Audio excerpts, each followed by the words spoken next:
World Championship semifinals. Coming from Atlanta, Georgia, is Joseph Scissorhands. Joseph Scissorhands Marriage.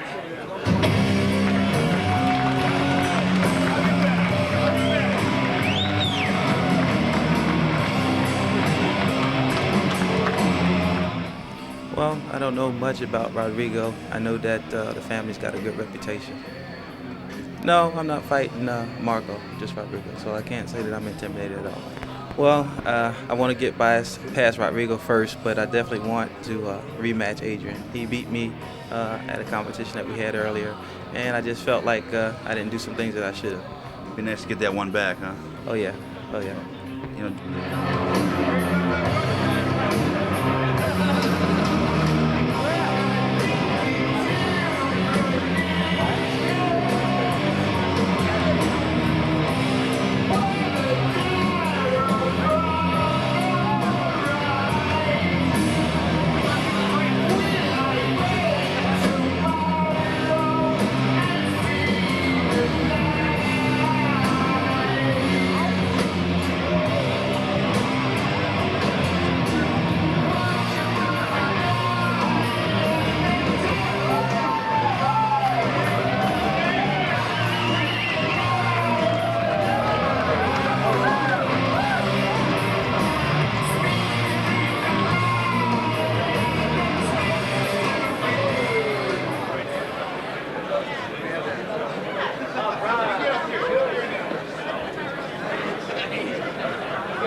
Fighting at 190 pounds, all the way from Rio de Janeiro, Brazil, Rodrigo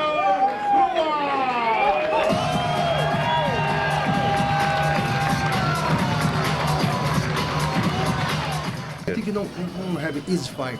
Okay, yeah. Her fight's hard. His confidence to train hard for his fights, for the tournament. Maybe put it this way.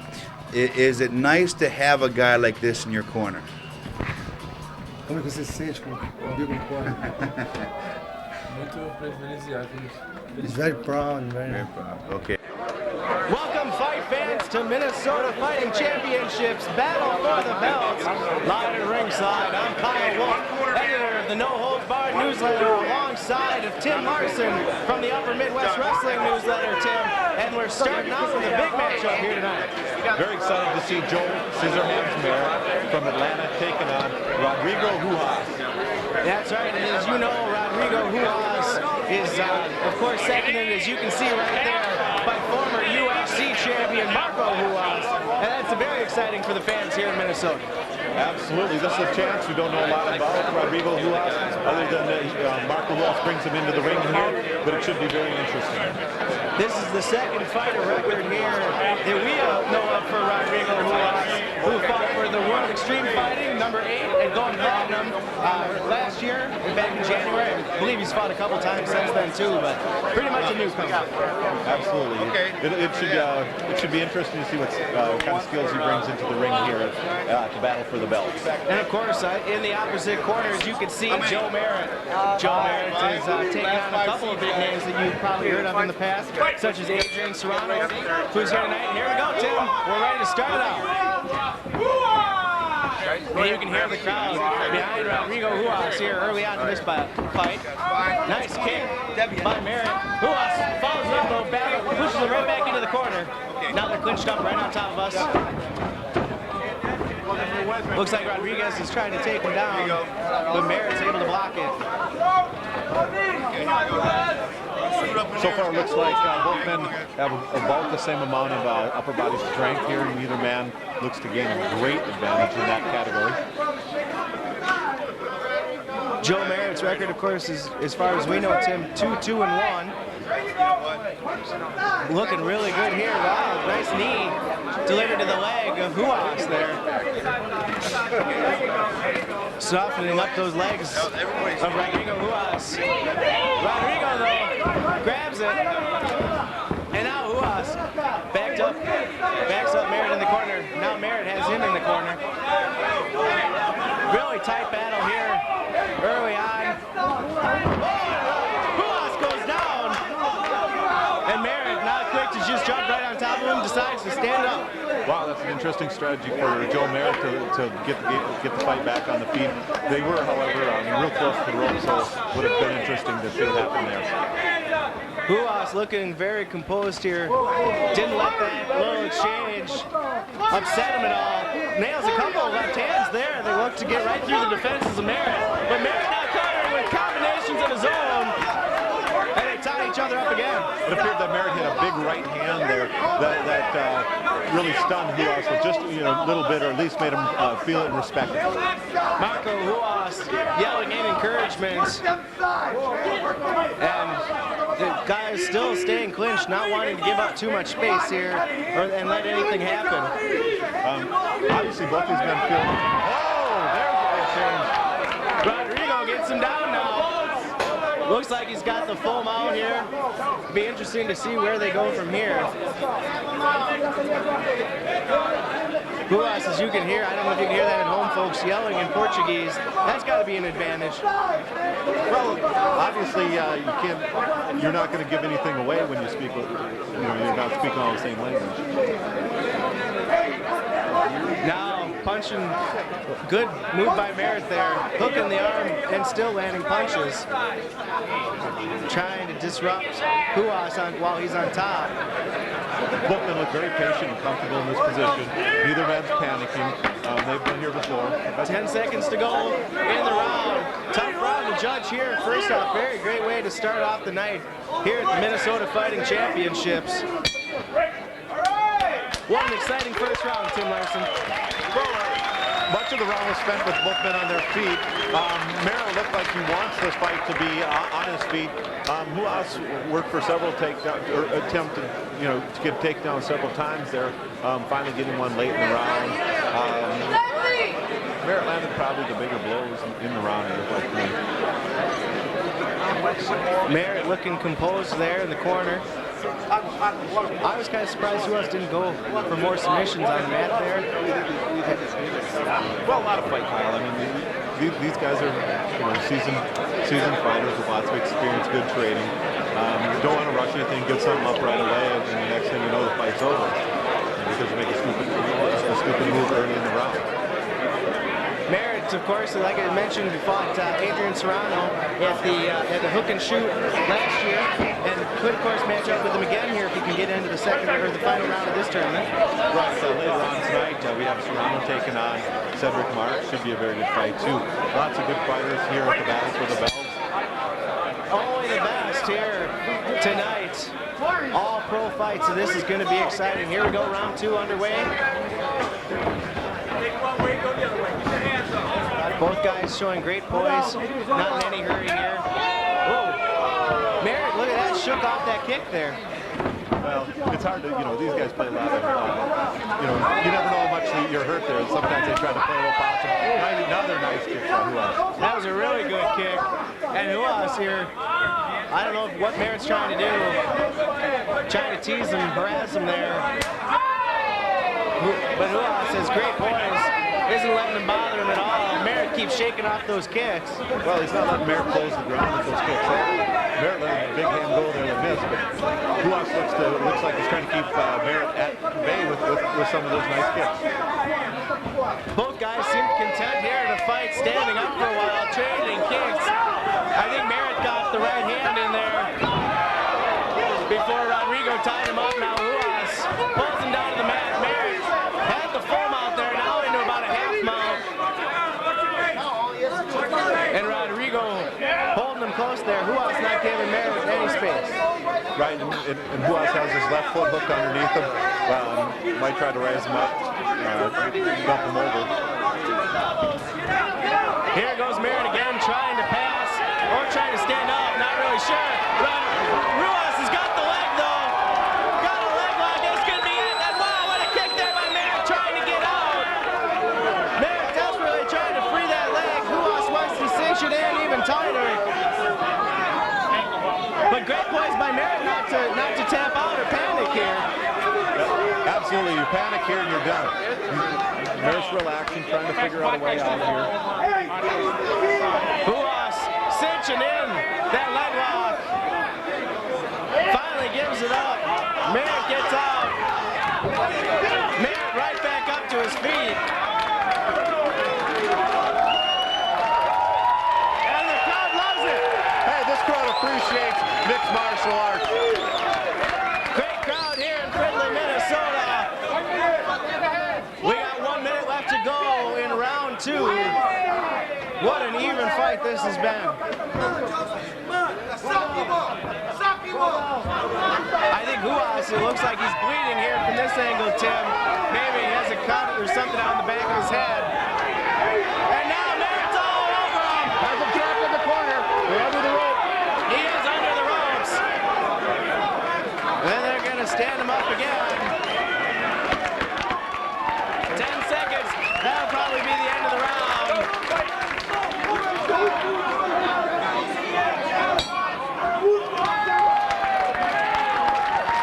It's hard to tell. I mean, it looked like a trickle of blood going down the side of the head of Ruas, but now it could have been wiped off there in the corner. It's hard to tell. What an exciting round that was. Definitely, in the end, Merritt looking good with that flurry. Probably put that round away. Well, I don't know. Ruas had him over there. Darner had him in a submission. Very, once again, a tremendous even fight. Go ahead into this round. Quality fighters. Anything can happen coming up. Third round coming up here.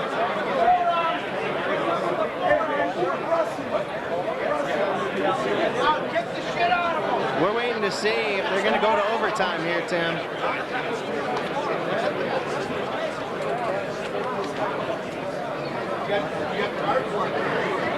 We're going to the judges' cards, Tim Larson. Oh, I thought we might see some overtime here, but now we're going to the scorecards. And looks like the judges are going to hand them in. Great fight, like I said, to start off the night here at Minnesota Fighting Championship. We got 10 big matchups here tonight. Yep, this is just the semifinals. Both guys went in at 190 pounds.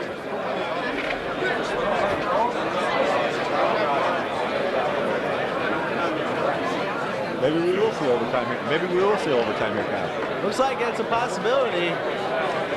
Brad Kohler in the ring to tell us what's up. We have a split decision. Split decision. We're going to have a 3-minute overtime. 3-minute overtime, Tim Larson, and the crowd is pumped. Well, they want to see this settled in the ring. Who doesn't? I agree. This is going to be great. It'll be interesting to see what the fighters do here. And you can see that Joe Merritt has a little bit of a mouse underneath his left eye there. And it looks like Ruas has a cut on the right side of his eye. Nothing that should stop the fight or anything like that. Both these guys, you know, the cuts and the bumps shouldn't be an issue. Merritt goes right in to start out this 3-minute overtime. Ruas circling around him, trying to cut off the ring. Got a great kick there to the inside of Merritt's leg. Oh, another good kick by Ruas. Ruas looks very focused right now. He does at that. Both of these guys looking extremely intense. Merritt goes for the high kick there. Now going for a low kick. Oh, he got hit with the left hand there. Ruas sneaks in the left. Both guys trading kicks. Ruas got him again. Huge straight left there. Ruas is landing effectively, but every time that's what happens. Merritt just starts unloading on him and he ties him up. What a great opening bout here. Rodrigo Ruas and Joe Merritt. It doesn't get much better than this, as Ruas now on top with the half mount. of the ropes right now. Either they're going to pull them out the middle or they're going to stand them up here pretty quick. There you go. The ref's going to stand him up. Bring him out here. Sends him to the opposite corner. And here we go. And just think, Kyle, the winner of this has to go on and fight another fight. That's going to be the tough part, and it's not like you're fighting, you're fighting unknowns. You got two big names in that next round too. So you got an even tougher fight to look forward to if you win this one. Merritt, oh! He gets tagged. Oh, he just got kicked right in the face.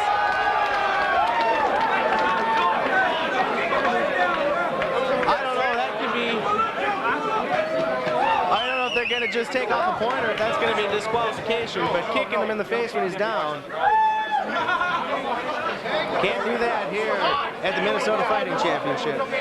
Oh, guys responding very quickly. Lots of things happen in the ring. These guys fight many different rule fights, so sometimes it's hard to just switch gears on a moment's notice. That's right. You don't always know what you're going to get, what the rules are going to be. We've seen many times where people in the heat of battle just forget one simple thing like that and let go just because you're so excited. Obviously nothing intentional there. And Merritt went down. It seemed like he got caught with the left hand. Went down, but was quick to recover. But Ruas was right on top of him. Just like a cat, he was right there, Kyle. Bang, bang, bang. But the referee steps in and...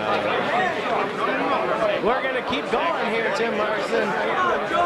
That's what happens when you bring the pros in. Nothing's going to stop this fight. Well, these guys want to solve it in the ring. No one wants to not have a decision. Both guys very tired now at this point. Not much time remaining in this overtime. Now Ruas with another nice kick.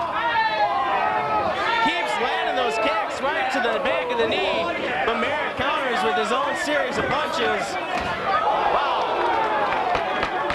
Merritt's got to be able to block those punches better. He's gotten tagged a couple of times. Right there to end the round, he got hit one last time. Well, that's going to be a tough one to score again. Well, good close fights here.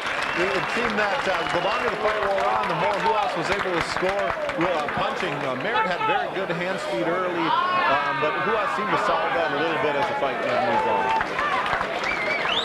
Both guys looking extremely impressive here in our opening bout, and the fans showing their appreciation.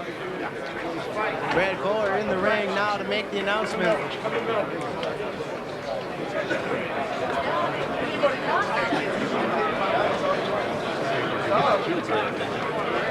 Both guys out to the center of the ring. In overtime, by unanimous decision, from Brazil. Big win for Rodrigo Ruas. Well, ultimately, I think, Kyle, that his leg kicks took a little bit out of Merritt and allowed him to do a few things from time to time, get inside. Kept Merritt's punching ability maybe just that little bit away. Didn't let him unload on him at all. Every once in a while, Merritt get him trapped, and then he really start unloading. But those kicks by Ruas were definitely impressive. And that's just like I said, our opening bout, Tim. We got more great action coming up. So stay tuned. Let's figure that fight.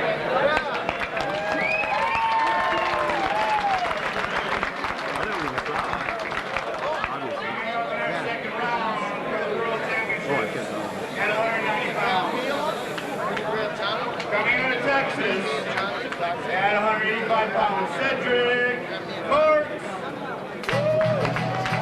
What's your strong points? Stand up, usually with my hands, knees, elbows. Hopefully I can use some of that tonight. How's your ground skills? They're enough to keep me alive on the ground, I've watched Adrian Serrano in the UFC before. I'm a big fan of his. It's an honor to be able to fight him.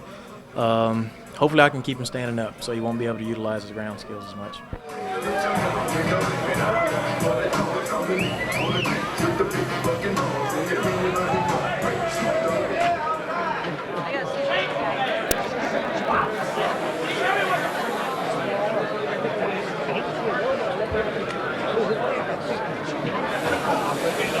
His opponent, putting on the wall.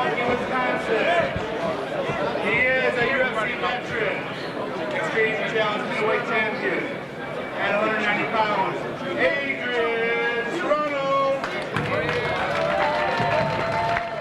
I pretty much go out there and feel what's going on. I found a while back that if I have too strict, if I think too much of a specific game plan, it locks me in, and I've made mistakes. So I like to just kind of feel it out. But of course, in general, if I'm being told by everyone this first round guy is a stand-up guy, I'm pretty much going to want to take it to the ground. But we'll see. I'm just here to do what I do. I fight a lot. I've had over 90 of these kind of fights, and just here to do what I do. I just train to be a no-holds-barred fighter, and on weekends when I'm not fighting, I go wrestle for it independent here and there. I was fortunate enough to make a European tour last month, and I was fortunate enough to get called up and wrestle a dark match for the WWF on Monday. What a big matchup here we have in the middleweight division at Minnesota Fighting Championships. Battle for the belts. Kyle Wolf and Tim Larson at ringside. And you're looking at none other than UFC veteran Adrian Serrano. And Tim, this fight looks like it could be really exciting. Well, Adrian Serrano's been around a while. He's fought guys like Shoney Carter. We saw him fight here in Minnesota last time out. Beat a Minnesota guy named Sammy Morgan, who's a pretty good fighter. Serrano, though, is fighting tonight Cedric Marks from Texas, Kyle. You're right, Cedric the Spider-Man Marks, another man that's been around here in mixed martial arts for quite a while. Here we're set to go. There's the bell. Both guys coming right out to the center of the ring. Serrano trying to bat Marks into the corner here, shoots in. Hey, both these guys, Serrano looks like a little bigger in the upper body, but Marks, he's been in there with guys like Laverne Clark. Laverne Clark's obviously a quality mixed martial arts fighter. We also saw Marks fight here against Tim Callahan. Big win by Marks over Tim Callahan. Wow! And Marks got delivered on his head there when Serrano took him over. Marks trying to slip out the back, and Serrano's trying to hold on to him there. Looks like Marks is all the way out almost.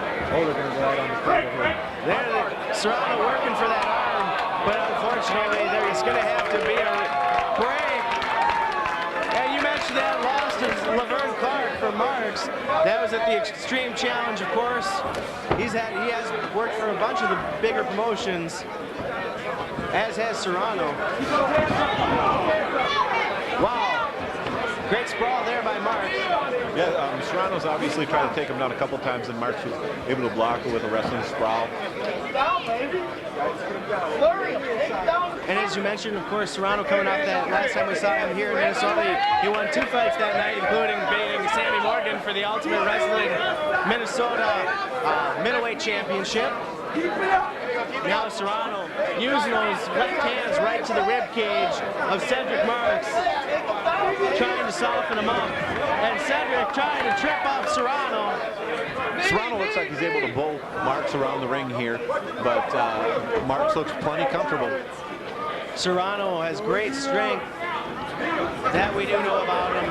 Of course, the last time we saw Adrian Serrano on pay-per-view would have been last year's UFC down in Iowa when he took on Shoney Carter, which you and I saw live, Tim. Very exciting fight. Now Mark's looking great. Great poise. Both of these guys looking really good here. Serrano ducks the punch, tries to shoot again. Cedric just sprawls on him though. Oh, he's got him in the side headlock position again. Takes him down again. That's the second time. With the same move, really, Kyle. That's the second time he's gotten dropped on his head. But Mark's able to pop right back up. Serrano trying to get him down again. Whoa! That one almost looked like it'd go low. Serrano gets away.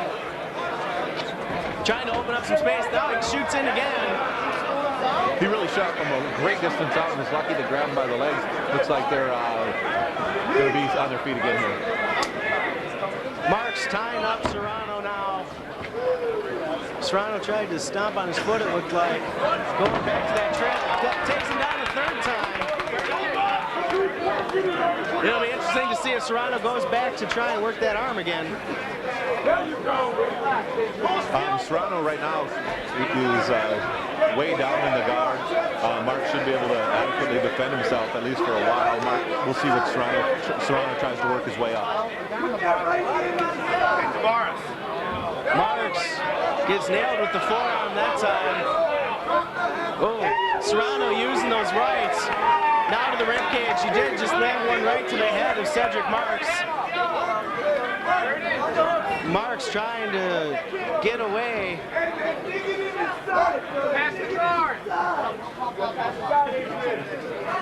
Both of these guys trying to counter each other's counters. Wow, another left hand by Serrano right in the face. 1 minute to go in this round, Tim. Serrano's been working that, 2, 3, 4 punches to the body, and all of a sudden, bang, up top.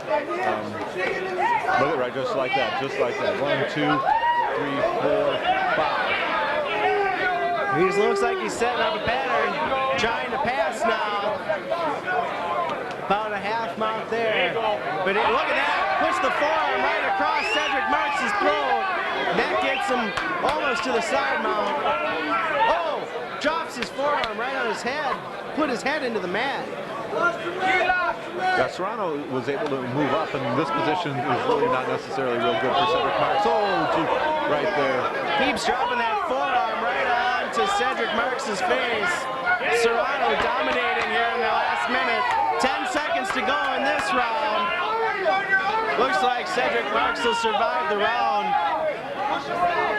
But Serrano dominating at least for the last minute. Well, as the fight wore on here, you can see the difference. It looked like Serrano strength was really starting to show late in the round here. Marks is going to have to find something to equalize that, Kyle, in this next round. It's going to be very tough to overcome the strength of Adrian Serrano. And look at him too, he looks to be in great condition here. Yeah, he was kind of like a bull in the first round with Cedric Marks, and Marks was able to hold him off for a while. Marks obviously is in great physical shape. The guy's just ripped. I don't know yet. And he looks really he looks real poised in his corner right now, even between rounds. That he does. Both of these guys fired up, as is the crowd here at the Minnesota Fighting Championship. Yeah, well, this is another semifinals match. Just a fabulous fight in the first round here, going to the second round. What a great way to start off this event. Two great fights. Here we go, round two starting up. And Serrano leaping out of his corner almost right over to the other side. Well, he's ready. He had a good first round there. He wants to finish it and move on. Oh, Serrano hits that low kick and follows it right in. Almost got him down, but you got to think if that had been a cage instead of ropes, Marks probably would have gone down instead of bouncing off him. Well, obviously the ring does change it from a difference from a cage here, but there's lots of different strategies to each one of them, Kyle. Serrano goes for the trip there. Marks is able to get free though and push Serrano off. Serrano shoots down, grabs that leg though, and right back where we ended the last round. Yep, Serrano's now got it, moving up and throwing those left hands. Serrano looking good in the half mount there. Using that forearm very effectively against Cedric Marks. Marks looking very poised though. He's not panicking while underneath there. But he's in a tough position right now. Serrano's got good power and he's got good leverage on him. Very tough position to defend against. We'll see what they do here. Now you can see Serrano goes right back after that arm like he did in the first round. A very popular, one of Serrano's favorites working over that arm. I can't really see from this angle, but it might be looking like he's trying to key lock. That's what I would say. Now he gave up that arm though and has allowed Marks to wrap him up. And he goes back to the rhythm punching. Which, it might not hurt, and it does hurt, don't get me wrong, but definitely, if nothing else, disrupts your thinking process. Now, in the meantime, Serrano has passed the guard, it appears, and he's trying for that key lock again. Yep, goes right back to the key lock. Mark's trying to roll him over and get free. There doesn't seem to be much place for him to go there. Now wraps his arms around Serrano. Serrano just starts unloading with punches. Right, left. Oh, Marks has got to get out of there. Marks turns his back. Not a good thing. Now more punches by Adrian Serrano. That right hand went right across his face, Tim. Well, the fight's really picking up now. Serrano's really trying to dish it out and finish it off. Marks is trying to get out any way he can. He almost turned to his back there. Serrano there. Shoulder lock, it seemed like. Got him to tap. That's it for Cedric Marks. Unbelievable. Adrian Serrano by submission.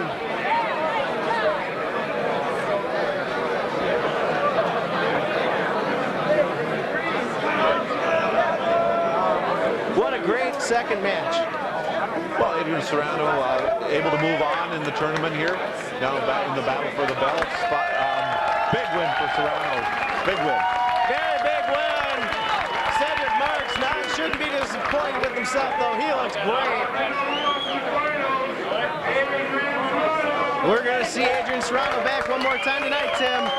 That should be a great championship match with Serrano and Rodrigo Ruas. I can't wait for that one. But we've got lots of good fights in between now and then coming up. You're right.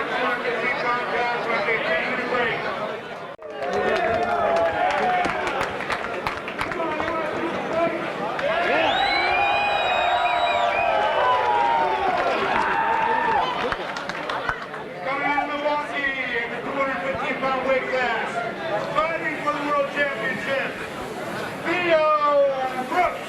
Your strongest attributes? I would say my ground. I'm pretty well balanced, but I would say my ground. Been fighting almost about 5 years. My plans is just to go in there and go with the flow and take care of my business.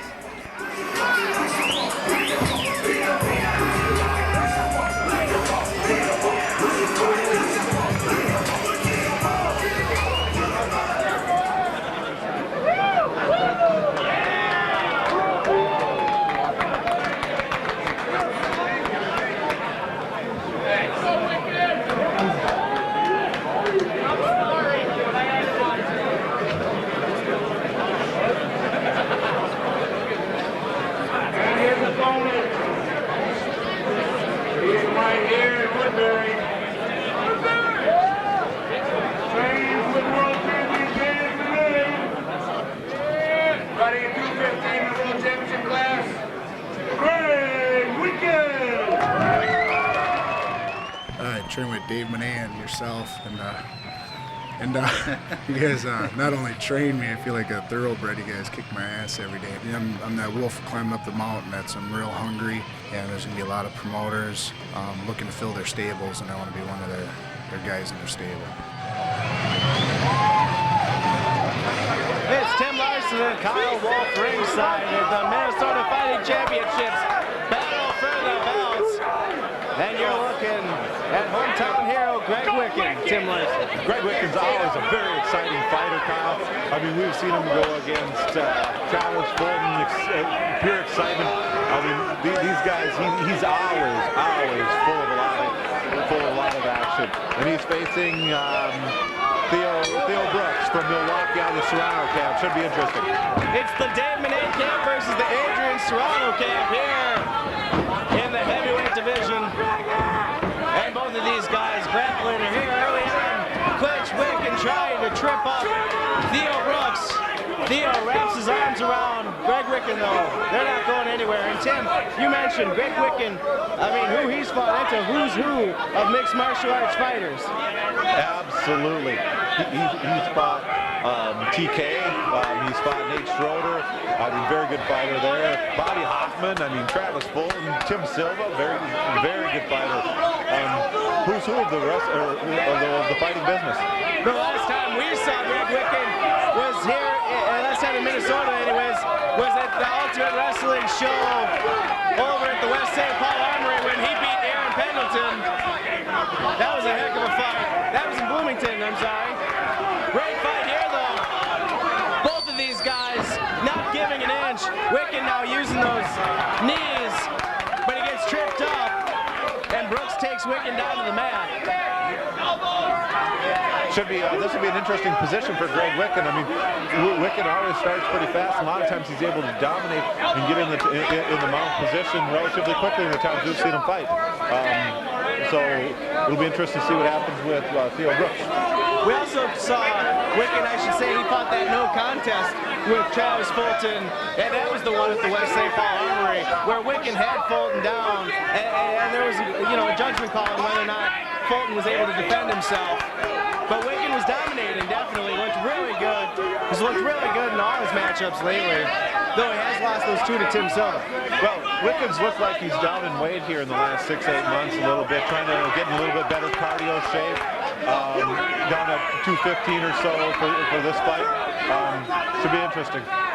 Wikan, I don't think Wikan's used to spending too much time on his back. Not a position we've seen him in very often.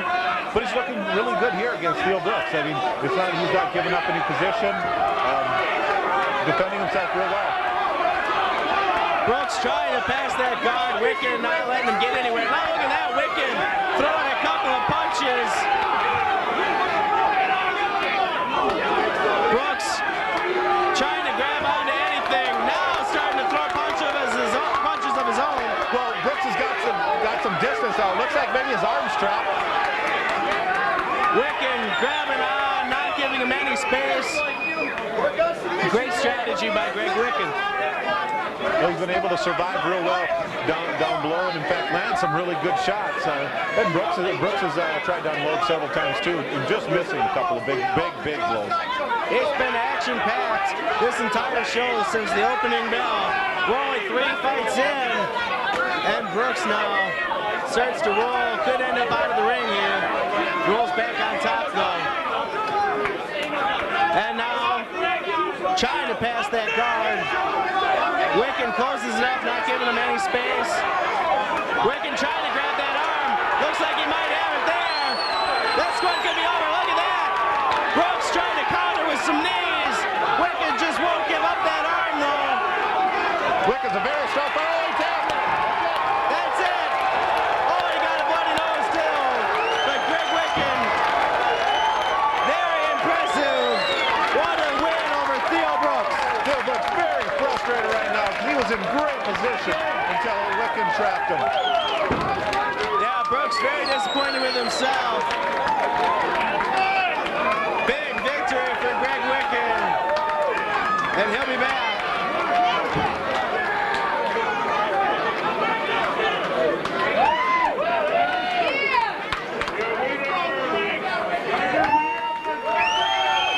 Greg Wikan with a big victory over Theo Brooks. He'll be back later on, and so will we, so stay tuned.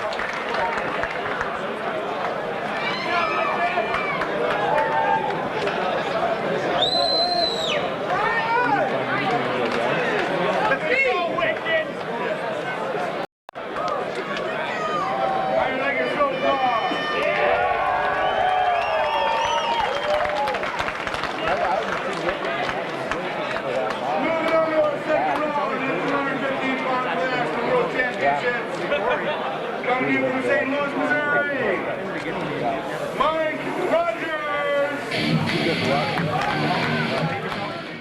I'm from St. Louis, and I train under Rodrigo Vaghi in Brazilian Jiu-Jitsu. Yeah, I'm very excited. I'm excited about the fight. I haven't fought in a year, and I'm ready to step back into it. Hopefully, I get the clinch and take him to the ground, and do the best I can.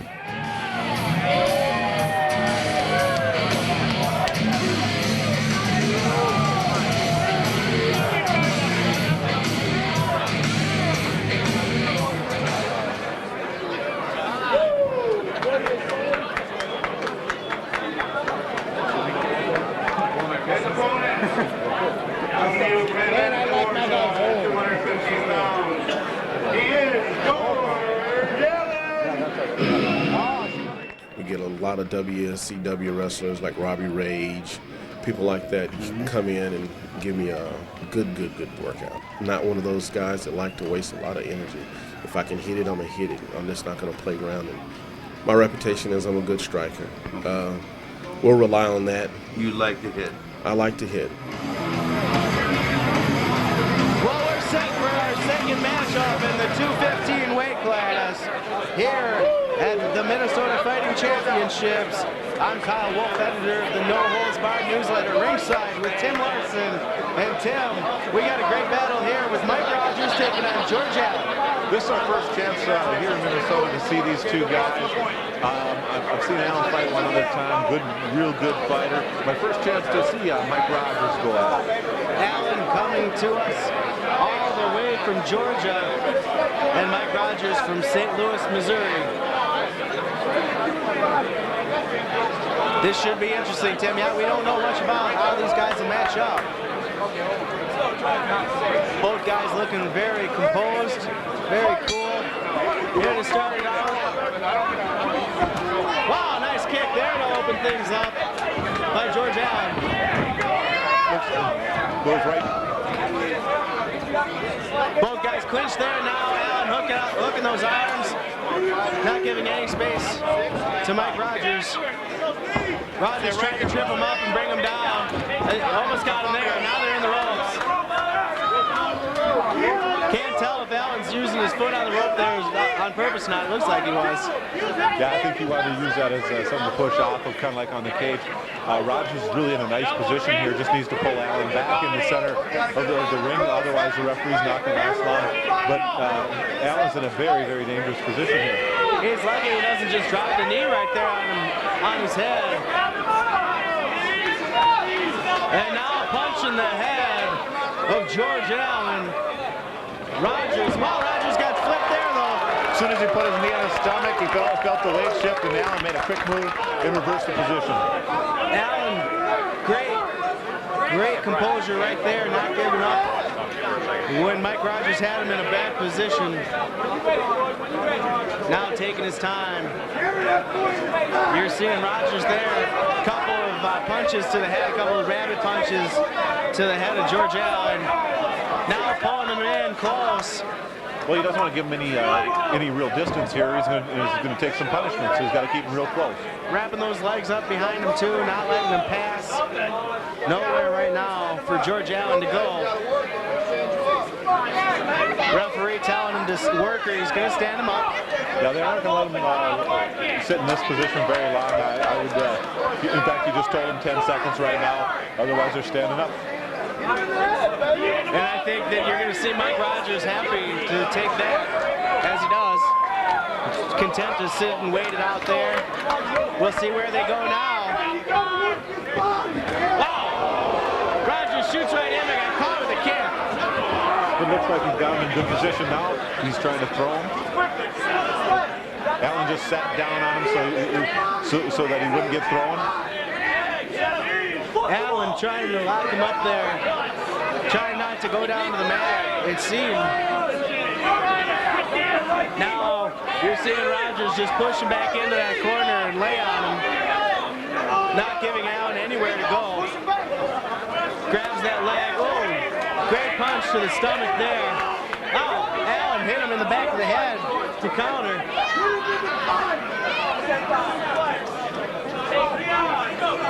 Both guys now clinched. Rogers trying to pull him out of the corner. Allen doesn't want to go with him though. Well, they're just waiting for weight shifts and feeling when one guy's vulnerable and then bang. Rogers, I don't know if he knows where to go with him here. There, delivered a knee. Allen just doesn't want to risk giving anything up here. It seems like Allen's really trying to counter punch or counter kick. Each time Rogers will throw a punch, Allen will answer each and every time. Allen now wrapping those arms up. You can see, or we can see anyways here, Tim, that he had his hands hooked underneath those arms too. I didn't think he was going to give that position up. And now Rogers is just bullying him in that corner and not letting him go anywhere. Now he's trying to, every once in a while, he'll try to pull him out. They're trying several different little strategies here. Neither guy wants to be left tremendously vulnerable. Allen, there he delivers another right hand right on top of the head of Mike Rogers. We're down to 1 minute in this opening round. Now this is a different kind of fight than we've seen in the first few fights here, and then that a lot of tying up in the corner on the rope. And of course, a victory here, Tim, as you know, you get that that great challenge or the great gift of getting to face Greg Wikan in the next round. And Wikan looked really impressive in our last fight. And both these guys, I'm sure both of them want to win and aren't afraid to go against them. Rogers shoots in here as we get to the close of round 1. And Allen just ties him up again. Knee to the gut by George Allen. And I think this is probably how we're going to see the round end.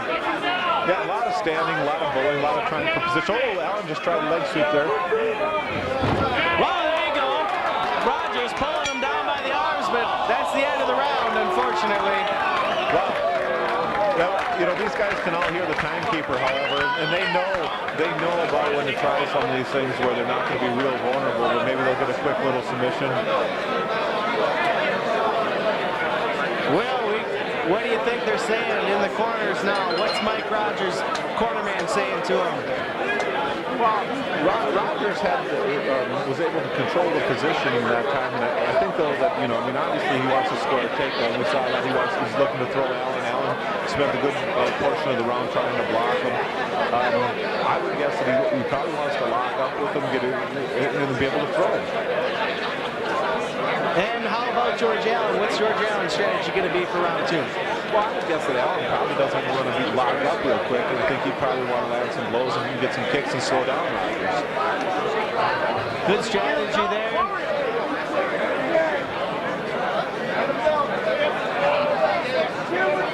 We're set here for round number 2.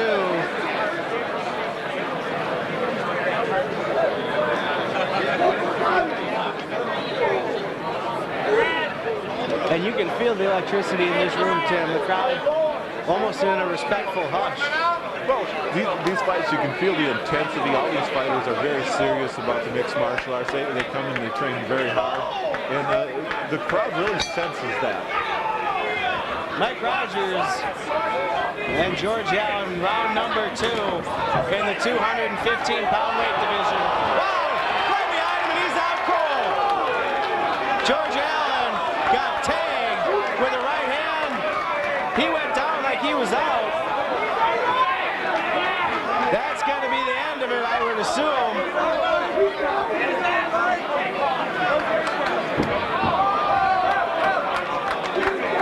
Now you can see George Allen admitting he was out, Tim. Well, I think he was trying to protest, but it was pretty obvious when the guy could hardly walk to his corner here. The referee did the right thing and stopped the fight right there. You want to check that out at home, I'm sure, Tim. Let's go to the replay. And as you can see on the replay, just hits him with the hand, and George Allen goes down. Yeah, nice blows. Great fight.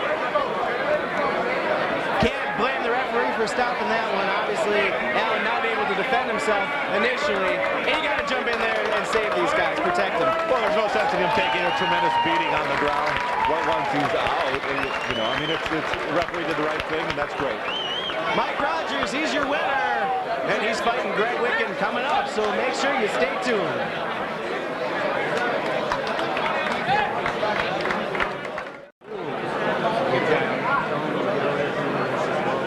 All right, fighting out of Indiana in the heavyweight division, Brian Emerson. It don't sound like he's too great on the ground. So if I can hold my position, hopefully wear him down and catch an arm. Shoot double leg, get the guy to come down, throw a cross. Throw a jab, get a guy to apply it, throw a hook right after. And I've caught some guys with just some stuff that you usually don't see a lot.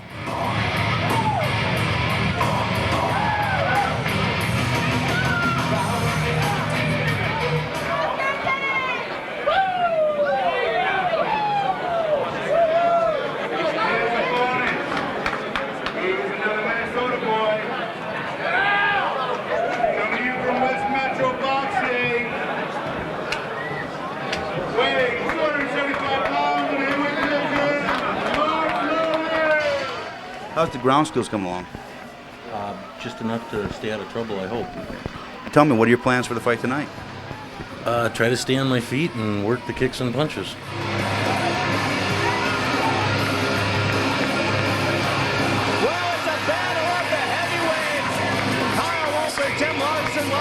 excited. The Minnesota Fighting Championships battle for the belts. And Tim, talk about your exciting matchups.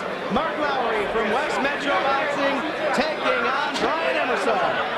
That's right. Mark Lowry comes to us. We've seen him fight 3 times here in Minnesota. He defeated Royce Tig the first time out. Then he beat Len Walker in a very exciting fight in West St. Paul. The last time out in October, he beat Dan Pella. Now he steps in there with Brian Ebersole from Indiana. This is going to be a big one. As you can see, though, Tim, clearly Ebersole giving up what is an announced 60 pounds of weight to Mark Lowry. That is a lot of weight, certainly against a tough guy like Mark Lowry, who's a skilled fighter with big hands, big, powerful punching hands. And that's something we've seen Lowry do a lot of. He can sprawls right on top of Brian Ebersole, and now just unloading with those punches. Look at the strength of Ebersole, picking him up and slamming the big guy. Wow, we didn't know much about Brian Ebersole before this match, but he's coming in here taking the fight to Mark Lowry early. Holy cow, I think that shocked everybody in the building. I hope he didn't use up all his energy picking them up, though. That's a tremendous amount of strength needed to pick up a man 275 pounds of dead weight. Yes, it is, but on the other hand, Lowry had to take a hard fall onto the mat, and that too, there's some shock to that. Now Ebersole's hitting big right hands to the ribs. You know, that can take the wind out of a guy. Softening up that rib cage, absolutely. Not only take the wind out of you, but also make it painful when you breathe, too. But, you know, when every breath hurts, that makes it extremely difficult to keep the fight going. Yeah, Lowry, though, has got him locked up here, so trying to regroup, figure out what he's going to do next. He does seem to have a little bit of padding down there to protect the stomach, so that's got to help him. But now, Ebersole moving to the head of Mark Lowry. And you mentioned, of course, Mark's won his last 3 fights here in Minnesota when we've seen him. And that big win against Dan Pella last month, or back in October, too. Don't forget that one. So Lowry's got a win streak going here he'd like to protect. And, of course, working out of West Metro Boxing, one of the elite boxing schools here in Minnesota. Well, I would guess that Lowry wants to at least get out of this position, get back on his feet, and see what happens. Ebersole looks pretty comfortable in this spot, though. Ebersole looking very comfortable, having no problem throwing those punches to Mark Lowry. And Lowry needs to do something here. I don't know how much more of this he's going to be able to take. Now look at that! Ebersole working over the arm, trying to get that key lock. He's trying to end it right here. Lowry trying to block it, trying to relax his arm. Wow! That Ebersole nails a big right hand. And another right hand right to the face of Mark Lowry. Lowry's in trouble here. Whoa! Lowry, though, just got a right hand in. Lowry's taking a lot of punishment early in the fight here. Mark Lowry got to do something here. Now hooking that leg, not allowing Ebersole to pass, not allowing him to get past that half guard. Lowry's probably expending a lot of energy right now just trying to fend off and not even creating any offense for himself, but just trying to fight. Now he's up full mount position. Lowry's in a lot of trouble here at this point, trying to get away. You mentioned Ebersole finally gets to the half mount. Now over to the side, now behind him. He's got the choke. He's got it. He's cinching it in. And you can see Lowry turning blue right in front of us. He tapped out. Oh, what a showing for Brian Ebersole here. The battle for the belt. Holy cow, what a debut. The win streak of Mark Lowry is over. And I mean, Brian Ebersole, talking about making a name for yourself, beating a guy with 60 pounds on you. Yeah, that's the one thing about this mixed martial arts. You can't always just look at the size of the dog in the fight.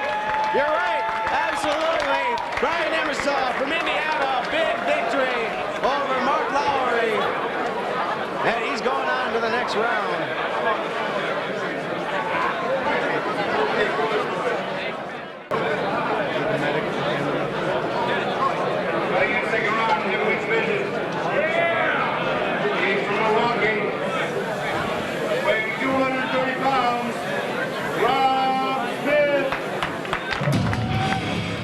I think I'm just unpredictable. It's kind of hard to call what I would do. You know, you think you'll look at me, you think I'll pound the ground, but you know, all my wins have been through submissions. Tonight you're fighting Kerry Schall out of Cincinnati. They call him the meat truck. Tell us, what's your plans for the fight tonight? Weather the storm.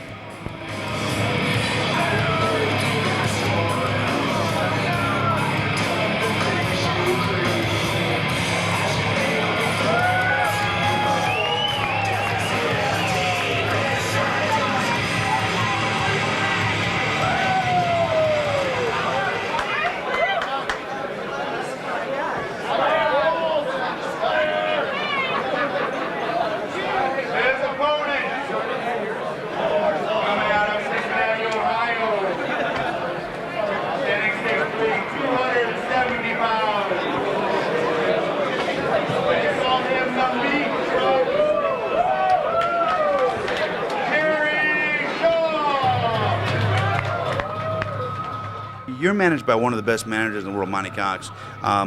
Tell me, what's it like working with a guy like that?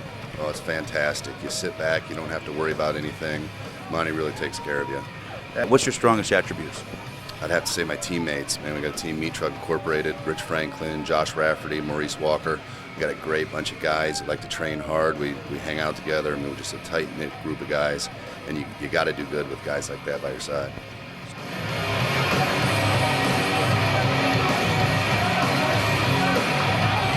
We're set for our second heavyweight matchup of the night. The semifinals for the Minnesota Fighting Championship heavyweight title as Rob Smith takes on Kerry Schall. Here we go, Tim. Kerry Schall looks like a monster, but man, Rob Smith won last time out against Bruce Nelson. Oh! Right, how about that? Schall with a couple of big knees gets right behind Rob Smith. Rob Smith's in trouble. He's in a lot of trouble right now, but finally grabs onto that arm. Not giving up any space. That's what he's got to do right here. Great way, great call there to great poise to bring it back in and not get knocked out there right away. Oh, wow. What a right hand there by Kerry Schall. And now Schall hitting big knees right to the back of the head of Rob Smith.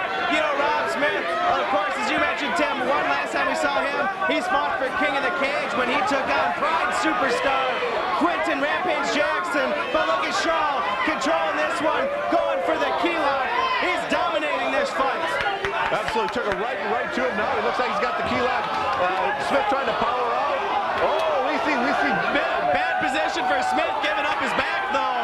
And now you're seeing Kerry Schall trying to get the choke in there, going for the rear naked choke. Smith blocking it. Smith out of the Adrian Serrano camp. That's it though. Kerry Schall cinches in the choke and it's over just like that. Kerry Schall came out like a house of fire, took the fight to Rob Smith, and moved on, and he's going to face Brian Ebersole, in what should be an interesting championship match at Battle of the Belts. Can't wait to see that one. It's coming up here. And after just a few fights, what a big victory for Kerry Schall here at the Minnesota Fighting Championship. He moves on to the finals in this heavyweight tournament. And that's coming up very soon, so stick around, everyone.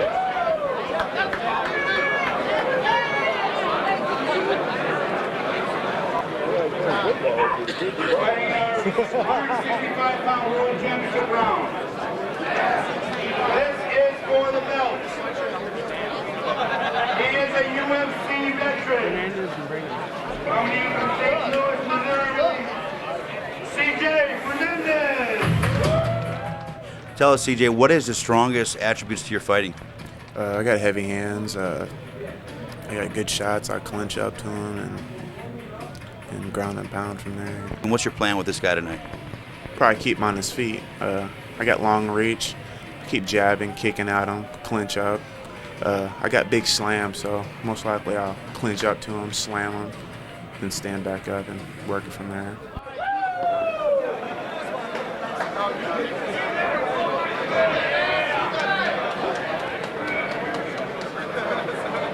His opponent. He's been here before. Coming in from Canada, Curtis Bringham. tell us what's your plans for this guy? What are you going to do tonight? I'm trying not to plan too much. I haven't seen his fight yet. I don't know exactly what he looks like, but I'm just gonna play it by ear kind of thing, see what happens. I accept almost any fights right now. It's like I did this weekend. Exactly. I was looking to have some fun here.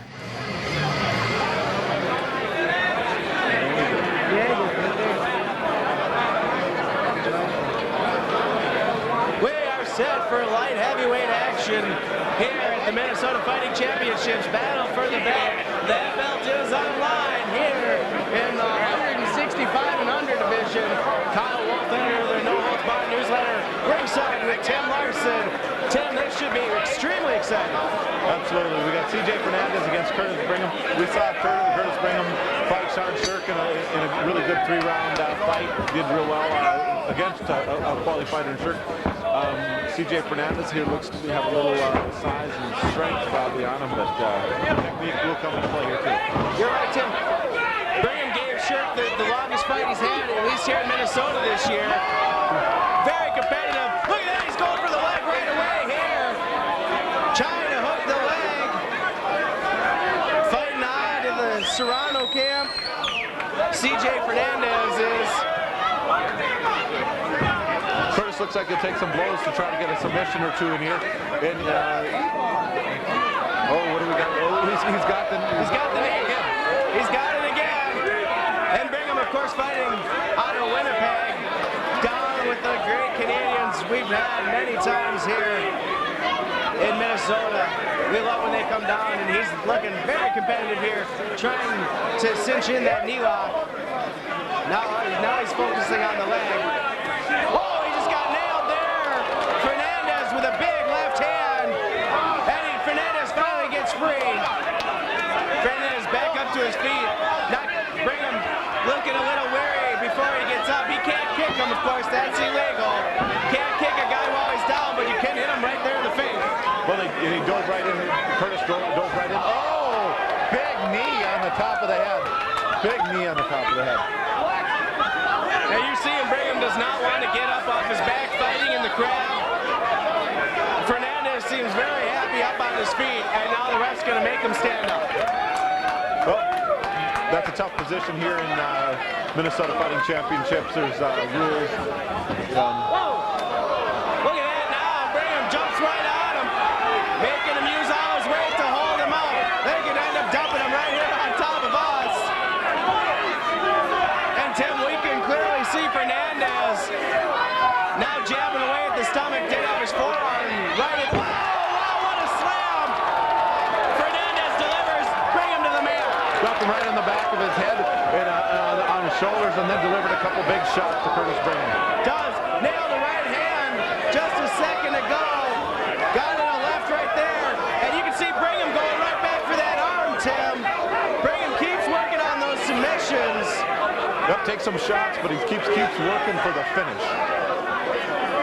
Fernandez here with the half mount, but he could be in trouble with Brigham trying to work on that arm. Wow, delivers another left hand though. And Brigham's taking a beating while trying to work for a submission. Yeah, he's taking some very, very big shots early in the fight here. Fernandez now backs him through the ropes. Referee giving him a warning.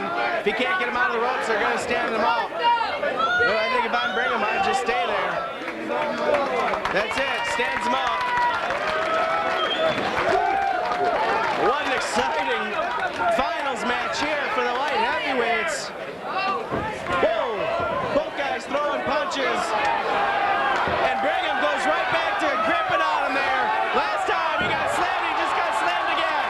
Wow, those are huge shots right down to the mat. Very dangerous position for Curtis Bringham. And C.J. Fernandez dominating now. Couple of right hands now. Bringham with the right hand of his own. One of the two has been broken open too. I can see blood. Not sure. Must be Brigham that's bleeding, Tim. 1 minute to go in the round. Referee warning him again. They're going to stand up. I'm surprised there. Brigham moved out. You'd think Brigham might have gone under the ropes to get another stand-up. Now Brigham goes right back for that arm and ends up in the rope. I think Brigham was pretty comfortable in that situation there, Kyle. He'd probably rather be there than on his feet and taking punishment. He likes that submission end of it. Wow! More flares punches. He jumps out for the third time. The crowd knows what they're going to see. Now you can clearly see, Tim, it's CJ Fernandez that's busted open over the eye. And down goes Curtis Bringham for a third time. He has taken some mighty hard spills for the canvas, but he is obviously one tough customer, still looking for submission, still looking for a way to end this fight. CJ Fernandez, we're down to probably the last 10 seconds. There it is, the end of the round. What a first round here for the title at Battle of the Belt. And you can see, Tim, I don't know if you saw that, Curtis Bringham looked angry with his performance there in the first round. He seems very frustrated. Well, he kept going for the same thing when they were on their feet, jumped up, and he took 3 major spills on the mat. And CJ Fernandez was allowed to, got some big blows out. However, Brigham had him early in the round, and just about put him away a couple times with knee locks. Fernandez over there getting some words of encouragement from his Team Serrano teammates, and they're trying to close up the cut. We're set for round 2. We can only hope it was nearly as exciting as round 1. What a great beginning to this fight. And look at Curtis Bringham. Boy, does he look relaxed. You know, he doesn't look winded or tired whatsoever. Real composed. That's why these guys are in the finals here. Here we go, round 2 underway. It'll be interesting to see if Brigham goes right back, jumping on top of him again after those 3 big slams. Oh, they're going to trade punches. And Brigham looks fired up. Holy cow. There's an intensity in Brigham's eyes there he didn't have in the first round. And now Fernandez right back in that familiar position of being in the guard. Brigham, look at that, picks him up and slams him again. Wow, good power there by CJ Fernandez, but Brigham looks like he's trying to move up and work something here, but Fernandez has really been able to physically dominate him with superior strength. Great show of strength being able to just pick him up like that. And now you're seeing Brigham continue to work. Goes after the arm, now just holding Fernandez close. Not giving up any room. And now CJ Fernandez stands up again. And Brigham smartly staying on his back until the ref jumps in and allows him to get up safely. Well, the rules are such that, the ref really almost needs to step in there at that point in time. Great trading punches. Brigham goes to shoot in. Telegraph that one a bit. Yeah, he really tried that shoot from a considerable distance. Oh! Look at that. Busted him open, too, Tim. Yep, he's done. He's done. It's over. The fight is over. That knee busted him open. Let's check that one out on the replay, Tim. And you can clearly see that knee right to the top of the head of Chris Brigham. And the fight was over at that point. Yeah, that ended the fight, there's no doubt. The medics right now are rushing in there, taking care of the big cut that Brigham has. And this crowd's jacked for CJ Fernandez.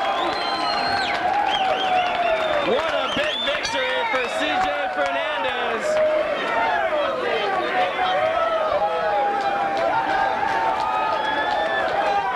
Very competitive. The crowd throwing money at CJ Fernandez. They like that one. Absolutely, big fight. That was a very good fight for CJ Fernandez. Curtis Bringham is a very good fighter. And he's your light heavyweight champion at the Minnesota Fighting Championships.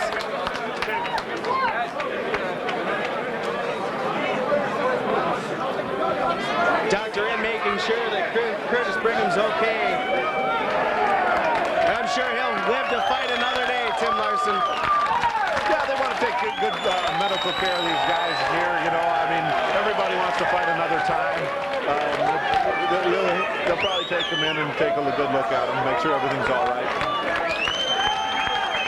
And there you see C.J. Fernandez, the winner, making sure that Curtis Bringham's okay. That's just one of 3 title matches here tonight, Tim. We got 2 more big matchups coming up, so stay tuned.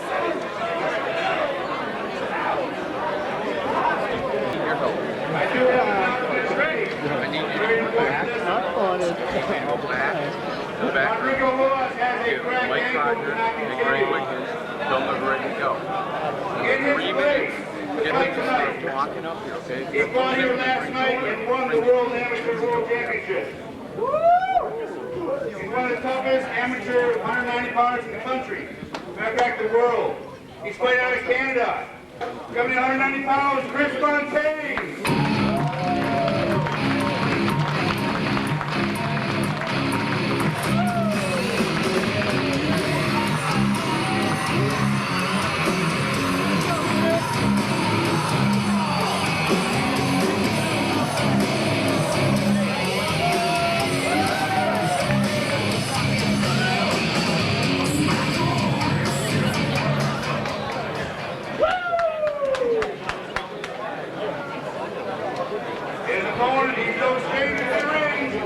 From Milwaukee, Adrian Serrano.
Just heard the announcement from Brad Kohler. We thought we were only going to have 2 more fights, but Chris Fontaine from Winnipeg, Canada, stepping up to the plate one night after he wins the amateur championship to face none other than UFC vet Adrian Serrano. This should be a very interesting fight. Rodrigo Ruas has a cracked ankle, could not continue.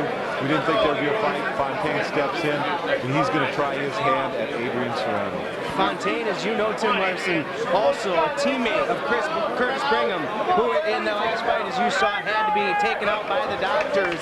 So what do you think he's thinking? He's got, the biggest fight of his life coming up right now, and he just saw his teammate get carted out to go to the hospital. You know he's going to be fired up for this one. He looks very focused tonight, and you're going to have to be against Adrian Serrano. You're right on this. He's like a bull in there, and Fontaine's landing. Serrano with a big win in the first round here tonight against Cedric Marks. Fontaine didn't fight earlier today, but did fight last night. Wow! Serrano caught him with the right hand there, but Fontaine easily clinches him up, ties him up. We saw Fontaine last night beat Darren Boothmiller in the championships. Very good fight, didn't go very long. We've seen Fontaine fight 5-6 times here in Minnesota. Very qualified fighter to be in there with Adrian Serrano. But how about that stepping up for your first pro fight against none other than Adrian Serrano? That's a tough call for anybody. But Chris Fontaine looking great here early on, ready for this challenge. And how about that? Serrano trying to bully him over as he did earlier today with Cedric Marks, but Fontaine able to block them. Fontaine just a little bit bigger man, a little bit stronger, got his center of gravity down, and sat down on Serrano and didn't let him toss him. And now Fontaine going for the leg and takes down Adrian Serrano. Fontaine with the half mount. I mean, one kind what's going on in the mind of Chris Fontaine? Wasn't even supposed to fight here tonight, and stepping up to take on Adrian Serrano. I mean, talk about guts. Well, fighter's mentality, obviously. You're right, and he's looking great here early on. Serrano trying to use those rabbit punches. Fontaine trying to get a grip on that arm. Now trying to just get a better position. Serrano continues to punch away at the stomach of Chris Fontaine.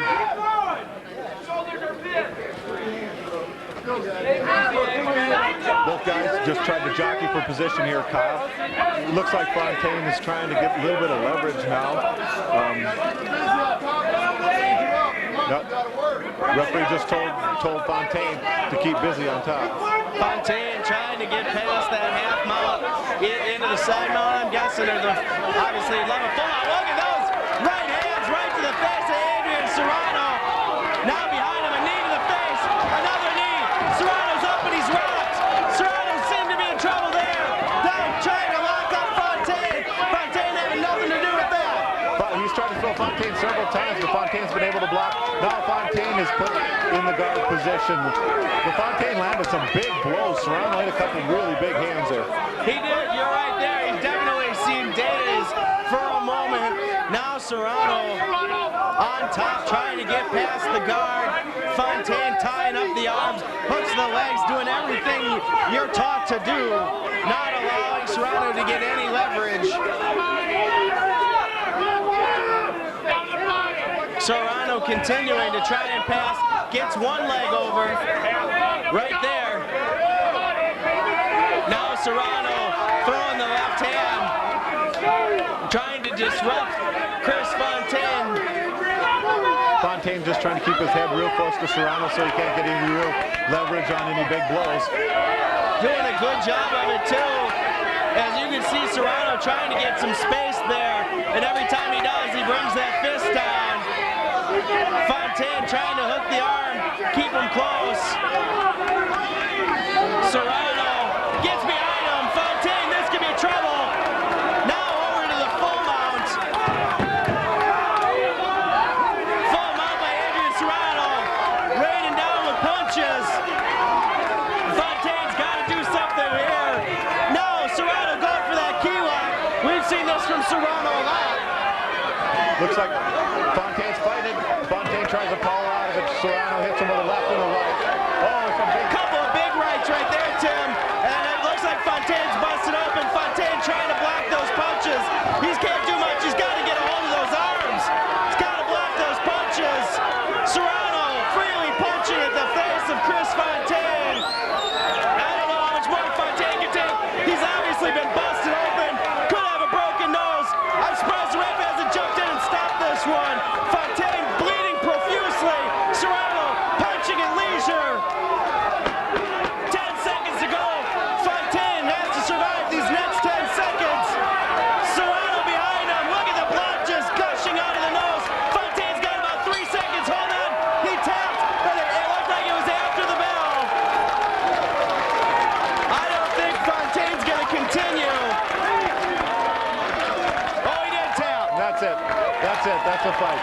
Both these guys, great respect. Fontaine really took it with a pounding there in the last 30 seconds, but he's one tough guy. Yeah, huge win. Big win for Adrian Serrano, but the bigger story was the impressiveness of Chris Fontaine. Obviously someone we're going to hear much more from in the mixed martial arts scene here in the Midwest and probably all around the world. Well, Chris Fontaine really showed what kind of fighter he is, a very tip-top fighter to be in there tonight with Adrian Serrano, and didn't give any ground, had him in trouble early, but Serrano was able to turn things around and pull it out here in the first round. There's your middleweight champion, Adrian Serrano. Big win for Serrano. But we still got 2 title fights coming up, Tim, so stay tuned.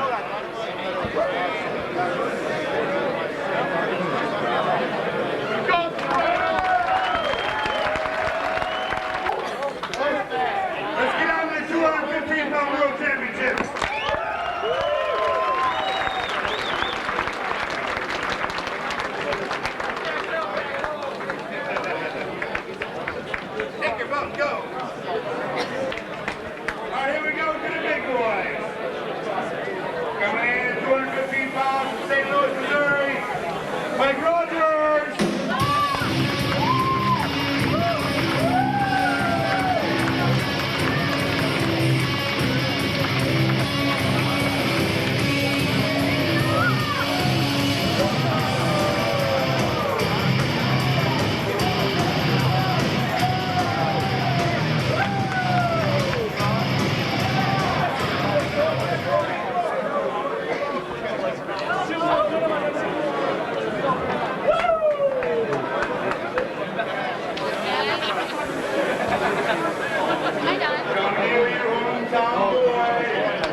Championships battle for the belts. These are the 215-pound guys, Tim Larson, and it's Mike Rogers taking on hometown hero Greg Wikan.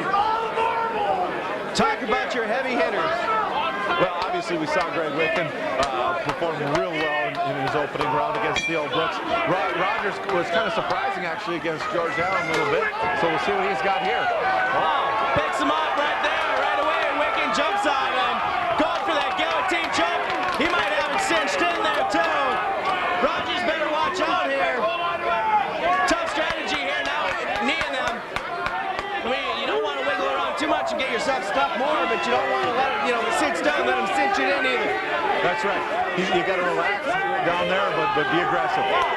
Big knee there by Mike Rogers, right to the head of Greg Wikan. Wikan still with that huge arm wrapped around the head of Rogers. Now trying to block the knees. Not very successful there, but a couple of big left hands right to the face of Mike Rogers. And now Rogers is going for Wikan's neck. Well, second fight in a row that we've seen Wikan now right on his back. Rogers come out here pretty aggressive, has freed his head, and has a side mount position. Rogers, of course, Tim, as you mentioned, won by knockout earlier tonight. Oh, he just nailed Wikan right in the face there. Now, either going for the triangle or the armbar, kind of both there. But Wikan behind him. Oh, he's in trouble now. Rogers has got to get out of there. Wikan just raining down on punches now to the back. Rogers back up to his feet. Wikan powers him back into the corner, now trying to trip him. Rogers escaped a very dangerous position there, and now they're both up on their feet. We'll see almost like a restart here. Some Greco-Roman wrestling here now, Tim, as these guys lock up. Wikan pulls the leg. Rogers cinches in around the neck, though. Wikan trying to get free. Rogers trying to hold him close. What an exciting light heavyweight title fight we have here. Two bulls in there, Kyle. These are the big boys. We still have the heavyweights coming up still, Tim. So it's only going to get better. Wikan now with those left hands. Rogers trying to grab the arm. Wikan trying to get some space so he can punch. There he does, throws a right hand, but Rogers just keeps pulling him in close. Well, Rogers looks pretty patient. Both Wikan and Rogers ready to fight here. And of course, we both know Wikan has been in there, as we mentioned earlier tonight, with some big names. So he's going to be very cool, calm and collected right now. Rogers, look at that. Rogers now going for the arm bar. Wikan gets on top, though. And Rogers looking impressive, blocking those punches. And now on top of Wikan. And now with those knees again. Wikan's got to do something to defend those knees. Pushes Rogers off. Nowhere to go, though. Rogers has his right arm right under Wikan's chin there for a while. Passes over to the full mount now. Wikan holding him in close there. Not giving any space. Now there you go. Rogers grabs the arm. He's trying to get it. Oh, Wikan gets free. The crowd goes crazy, Tim. Well, Rogers had him in a really bad position. Wikan's coming out on fire right now. They're north-south. This is a bad position for Rogers. But he gets away. Now with the side mount. I mean, this has been crazy, Tim. Totally back and forth, almost like two cats in a rain barrel. Unbelievable. This has been amazing action here with the light heavyweights. Now Rogers with the punches. Wikan holding him close. Every time one of these guys gets an upper hand, the other guy quickly takes it away. Very, very good action. This move. There he goes for the arm again, Tim. And Wikan rolls through. Oh, he almost had it locked behind his head. What an exciting opening round here. This is for the light heavyweight title. Wikan with the guard. Rogers continues to try and grab that arm. Seesaw round. I'd hate to be judging this one. This would be a very hard one. You're right. Wikan trying to get free against wraps that big arm around the neck again and hits Rogers with a big knee, and Rogers goes through the ropes. Wow, the crowd's going wild, and deservedly so, these fighters. 10 seconds left in the round, and they're just going to tie up. Wikan hits a knee. Rogers tries to give his own knee in there. And that's going to be it. That's what a great opening round. Wow, that was one of the better rounds that we've seen tonight. We've seen some great action. What an opening round there. One of 2 5-minute rounds here in this fight, though it can go to an overtime if that's what the judges decide. The three-quarters of the crowd standing on their feet here. The electricity is just hot in this building tonight. It's very intense right here as these guys get the encouragement. And you know, of course, Wikan fights out of the Dave Monet camp. He's receiving some encouragement here, as is Rogers. Both guys look to be breathing moderately heavy, not panting or anything like that. But you know, they both expended a lot of energy in that round. That was a seesaw seat in battle, back and forth, move for counter move. And we got more of it coming up. Round 2 is about to start. We can only hope it's as exciting as that first round. Wow. It's the light heavyweight title on the line. Here we go, round 2. Both guys come right out to the center. Wikan with the low kick. Rogers, what a stare down. Rogers landed a big right hand as Wikan came into it. Now they're tying up. Sprawl by Rogers at first. Wikan, though, gets on top. Gets that, tries for the guillotine again, but Rogers hooks that leg and takes him down to the mat. Almost real similar to the first round right now, Kyle. Very much so. Rogers gets free. In the side mount, it'll be interesting to see where he goes from here. Not using those knees as effectively here as when they've been north-south, but passes over to the full mount pretty easily. Yeah, and delivered some right hands there.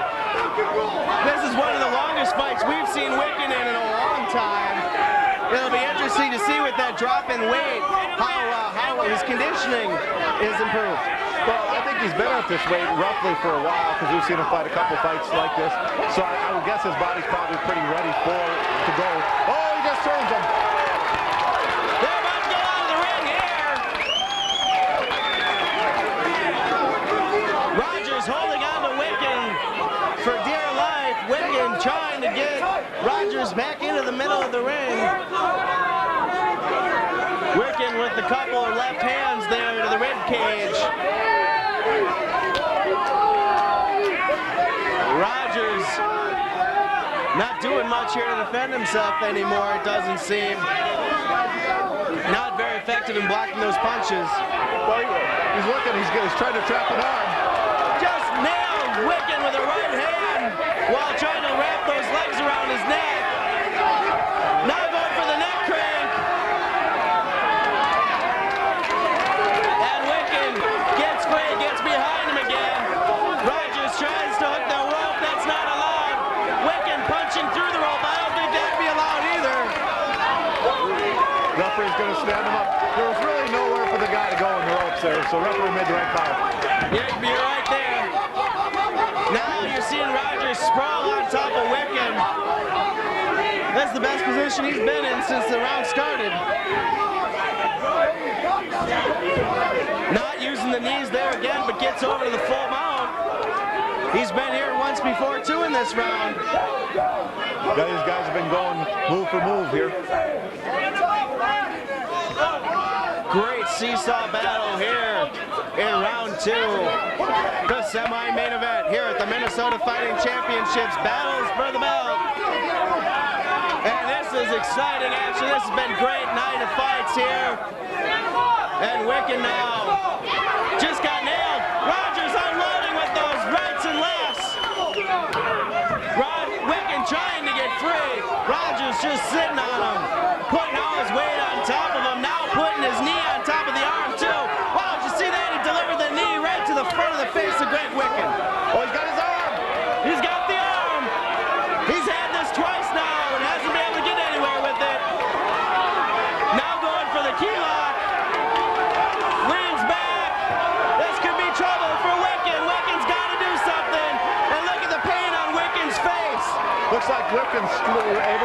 slipping.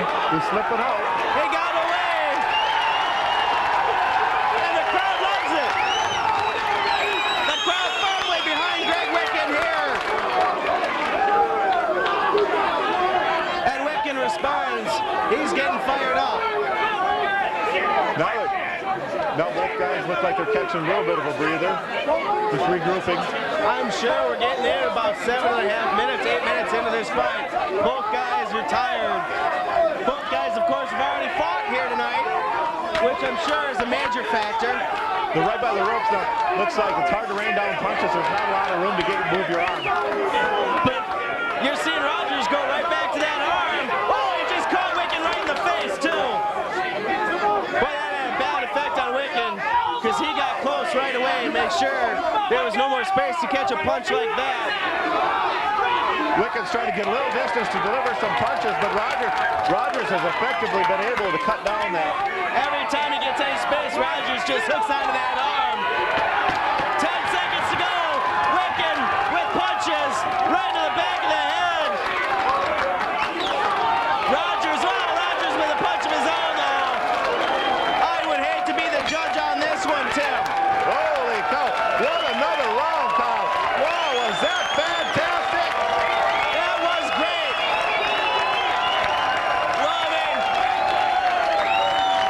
It'll be interesting to see where the judges go if they're going to send this to overtime. Yeah, 90% of the people are on their feet here, and with action like that, they wanted to see every last blow. You're right. All the fighters, too, are out of the locker room, Tim. You may have noticed it's almost a who's who in the crowd at this point to see these fights. Ruas is out of the locker room. Adrian Serrano's out of the locker room. Cedric Purcell's out here. Everybody's out here right now to see this fight. Very, very close fight. I mean, it seemed like when one guy had an advantage would be the other guy would make a move and bang, the whole fight would turn around. Speaking of everybody being in this fight, you might see there from the great camera where Scott Ferrazzo has actually gotten up to tell Greg Wikan some advice if this goes into overtime. Everybody getting involved here in this great matchup. Now Brad Fuller getting the decision from the judges. This is a tough one. I'd be surprised if this doesn't go to overtime, really. We do have a 3-minute overtime, Kyle. Great call by the judges. Brad Kohler explaining the rules, making sure they know 3 minutes. The belt is on the line. Let's go, Wikan! And the crowd likes that decision, too. Well, trying to have a finish right in the ring here, rather than leaving it up to the judges. Both fighters look tired, though. They do. But it almost looked to me like Rogers had a little extra spark in his eye there. Now, measuring each other. This is how the last round started. Rogers shoots in with that right hand. Wikan ties him up. Ooh, that one seemed a little low there. Knee, though. Tied up here. Wikan pulls him over, but Rogers ends up on top. Rogers in a pretty good position here, Kyle. Wikan there just got a good elbow. Snuck that one in there. Rogers in a position. Oh, right there, lands a right hand. Now using that forearm, too. I'm surprised we're not seeing him go for more knees. In a short round like this, the first position counts for a lot. You're right, too. If this is the tie-breaking round, how you get here, how you look, can set the judge's mind. And right now, Rogers controlling this final overtime period. Wikan just not able to do much here. Trying to get away. Rogers just not giving him any space. No, Wikan tried to roll him. Rogers went with him. Retained position. Wikan holding on for dear life here. Rogers continuing to punch at Wikan's kidneys and ribs. Referee telling him to work. Now there's a knee. Oh, huge knee. You can hear that one just echo in here. Rogers now up top. Rogers going back for that arm. Flips over to the other side. Wikan trying to escape. Rogers trying to get some space. This is a chess match at this point. Well, neither guy, Rogers probably really doesn't want to give anything real risky, but he wants to deliver punishment and win the fight. North-south now. This is not a good position for Greg Wikan to be in. Nothing good can come of this. Rogers raining some knees down on top of Wikan's head now. That's what you got to do. End it right here. And now Mike Rogers right here, almost on top of us. Just dominating this overtime period. Rogers showing some very good wrestling skills. You're right, holding on to him. Not giving Wikan any space, controlling from the point. Now gets behind Wikan. Greg could be in serious trouble here. Rogers, a little low on the back, trying to wrap him up. About 30 seconds left in this overtime period. That Mike Rogers is clearly dominated. Yep, Wikan really hasn't got off his back. It hasn't. There's 10 seconds, Kyle. 10 seconds. Oh, what a big right hand there by Mike Rogers. Wikan trying to get in any kind of offense here at the end, and Rogers seems to think he's won this one. Well, I think he pretty much dominated that final round. Mike Rogers was able to gain the superior position and then keep to that advantage. What an exciting light heavyweight final bout. And this crowd is pumped. These 215-pounders, this is exciting. This is exciting fighting right here. Absolutely. Two of the best light heavyweights in the country right now. Squaring off for that gold belt. And Mike Rogers is looking really confident. This would be a huge win for Rogers. Brad Kohler in the ring to make the decision to announce the winner. Adrian Serrano, as you can see, has come out in case to congratulate his fighter if Rogers did win. There you go. Mike Rogers, your light heavyweight champion. Well, it's a great fight, Kyle, here at Battle of the Belts. We still got one more big matchup here to go. Wikan looks disappointed, but what a big victory for Mike Rogers here at the Battle for the Belts. And we still have the heavyweights to come, so stay tuned.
Time here for the Minnesota Fighting Championships Battle for the Belts. It's heavyweight time. Tim Larson and Kyle Wolf, editor of the No Holds Barred newsletter, here live at ringside. And we are going to see Brian Ebersole taking out Kerry Schall, Tim. Well, Kerry Schall was immensely impressive in his opening fight, as was Emerson. Emerson was really surprising, but this Kerry Schall is a huge man. That he is, of course. Ebersole won with that big, giving up 60 pounds as we saw earlier tonight, and that was was a big victory, but you got to wonder how much juice that used up, if he's got any energy left after fighting big Mark Lowry. Yeah, two big men in the night is a tall, tall task. That is a tough task. Both of these guys pretty evenly matched. Actually, as you can see, Tim, I'm wrong on that one.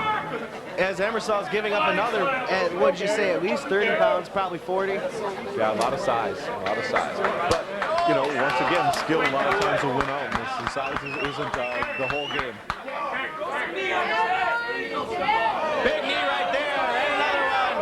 A third big knee. And now a couple of right hands.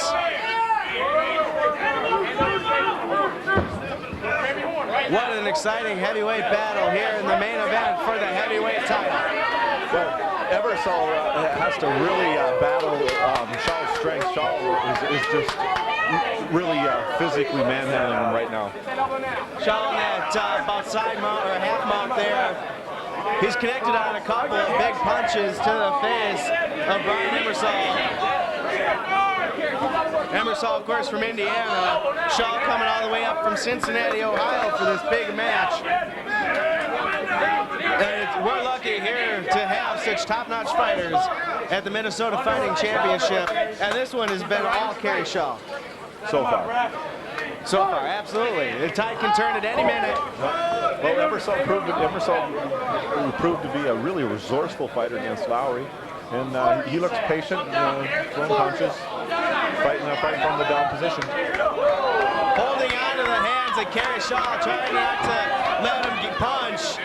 Schall trying to pass the guard. Hasn't had too much success so far. Whoa, both guys trading punches right there. And now you're seeing Ebersole tying him up.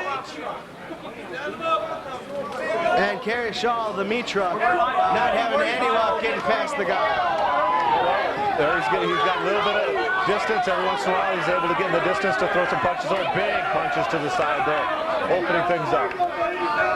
And Ebersole still hooking those legs, not allowing him to pass. Now he's got the leg. Schall could be in trouble here. Breaks down Schall. Schall trying to hit some punches, anything to get that leg free. Schall not looking panicked at all, though, surprisingly. And now Schall's got the leg. Yep. He just waited for an opening, and all of a sudden he grabbed that leg, and boom. We're going to see what Ebersole's got now. Schall giving up the leg. That's it, it's over. I thought he gave it up. He waited for the other leg. Kerry Schall looked very patient when Ebersole had his leg, and that was the difference. He just waited, and then all of a sudden, boom. He obviously is a well-trained fighter and should be somebody to reckon with in the year 2002 coming up. Absolutely. Big victory by Kerry Schall. Schall, his second match of the night as he beat Rob Smith early on. Now he's tossing out the t-shirts the crowd loves. Who doesn't like a free t-shirt from the meat truck? Yeah, the meat trucks proved to be really popular tonight here in Minnesota. Big victory by Kerry Schall, your new heavyweight champion. And there you see Brad Cole lifting the hand of Kerry Schall. What an exciting night here at the Minnesota Fighting Championship. Battle for the belts. And a heck of a main event. Yep, two really skilled fighters, and Kerry Schall comes out on top and takes it home. That's it for us here at the Minnesota Fighting Championships. A great night of action. Lots of big names. Adrian Serrano walks away with the middleweight championship. You just saw Kerry Schall, the new heavyweight champion.